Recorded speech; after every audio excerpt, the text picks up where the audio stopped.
isa't isa, minamahal niyo yung isa't isa. Dahil iyon naman ang alam ko, talagang mahal na mahal niyo ang isa't isa. So basta't iwasan lang yung pagbibiro na mas makakasakit sa puso niyo. Iyon yung sa akin. Tapos, love, trust, and respect. Napakahalaga niyan. At saka huwag kayong maglilihiman. Kahit anong problema niyo, kay maliit, malaki, basta kayo dapat laging magkakampi. Kasi mag-asawa kayo eh. The most important thing, lahat, kahit maging kaaway nyo, basta kayong dalawa lang ang magkakampi. Kasi, iyon for me, iyon ang napakahalaga sa couple. Yung kahit sa anong bagay, kaysa kalungkutan, kaligayahan, magkakampi kayo, anak. Okay? So, I know na magtatagal ang inyong pagsasama dahil alam kong mahal nyo isa't isa eh. Alam kong faithful kayo, loyal kayo sa isa't isa. At saka minsan, isa pa sa i-advise ko sa inyo, kahit sino sa inyo, minsan masarap maging bata. Yung bang, yung parang bata kayo na nagbibiruan, naglalambingan. Kasi, pero, yun nga, isa rin dun sa sinasabi ko, na dapat yung laging nakakataba ng puso nyo. Hindi yung parang nagkakasakitan kayo. Love you! Congratulations to both of you. Okay, thanks.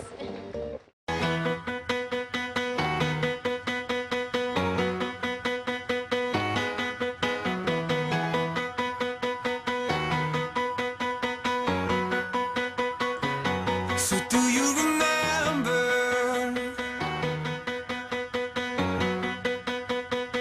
with your white dress on?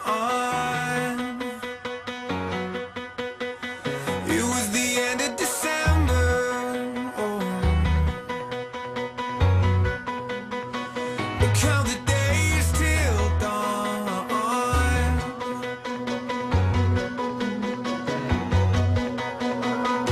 I never knew that I could love someone the way that I love you.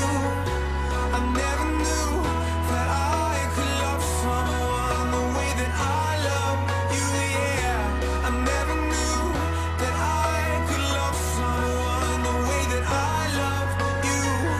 I never knew, I never knew.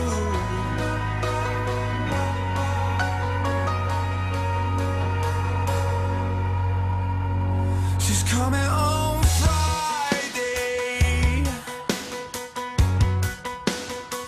and then the clothes fall.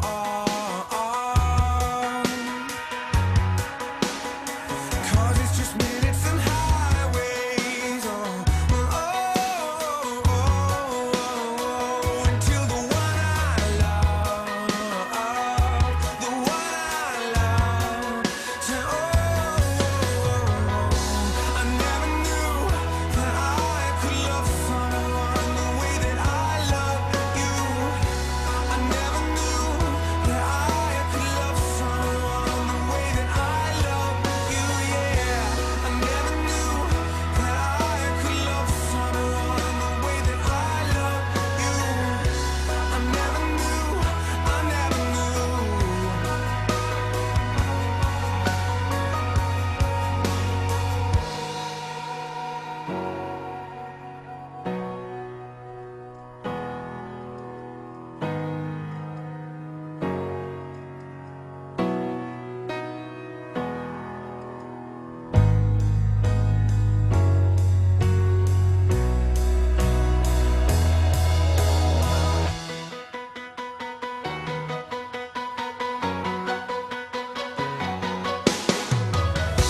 I never knew that I could love someone the way that I love you. I never knew. Hello po sa lahat.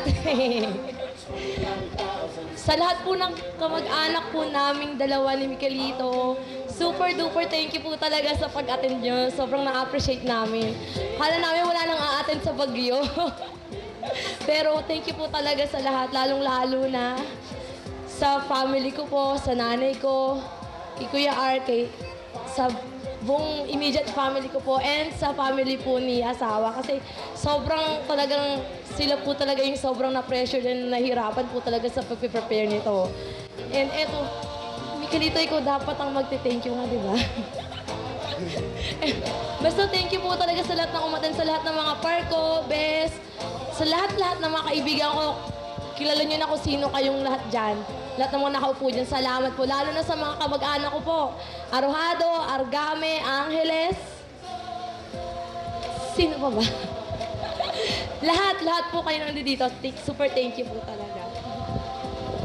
Sa lahat po ng tao na nandito, sa mga kamag-anak po namin, sa mga pamilya ko, maraming salamat po sa mga kaibigan ko na hindi po nakalimot sa amin.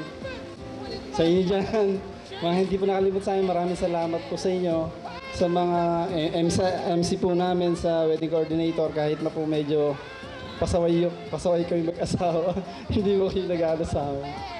Maraming salamat din po sa mga supplier namin. Lahat po ng ginawa nyo para sa amin, para mapaganda yung kasal namin. Maraming salamat po. Maraming salamat po sa lahat.